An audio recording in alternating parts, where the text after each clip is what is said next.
Hello, this is me. Weekend आला ना की कधी, कुठे आणि कसं फिरायला जायचं आहे मी फक्त याचाच विचार करत असते. तर आठवड्याभराचा पूर्ण थकवा दूर करण्यासाठी मी निघाले होते काशीच्या दिशेने. भूक लागल्यानंतर डेस्टिनेशन नाही तर नाश्ता आधी महत्त्वाचा असतो. म्हणून मॅकडीला थांबून थोडंसं खाऊन घेतलं आणि पुढचा प्रवास सुरू केला. एवढा सुंदर व्ह्यू होता ना, खरंच म्हटलं आहे ना, journey is most beautiful than the destination.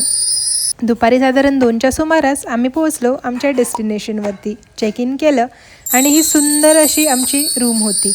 थोडा आराम केला, खाऊन घेतलं, कारण खरा प्लॅन तर संध्याकाळीच होता.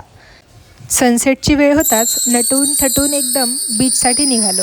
समोर अथांग समुद्र, मावळणारा सूर्य आणि लाटांचा शांत आवाज. एकूण मनामध्ये विचार आला, समुद्रासारखंच आपलंही आयुष्य आहे ना. काही लाटा सुखाच्या, काही लाटा दुःखाच्या, पण प्रत्येक लाट पुढेच जायला शिकवते. आजसाठी एवढंच नॉलेज पुरेसं आहे, कारण फोटो काढायचे बाकी होते ना. मग फोटोशूट केला आणि निघालो रात्रीच्या जेवणासाठी. आता समुद्रकिनारी जाऊन सी फूड एन्जॉय नाही केलं तर ट्रिप कशी पूर्ण होणार ना. मग मस्त फिश थाळी आणि सोलकढी एन्जॉय केली आणि मग परत रूमवरती आलो.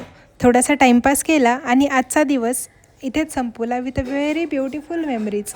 चलो बाय.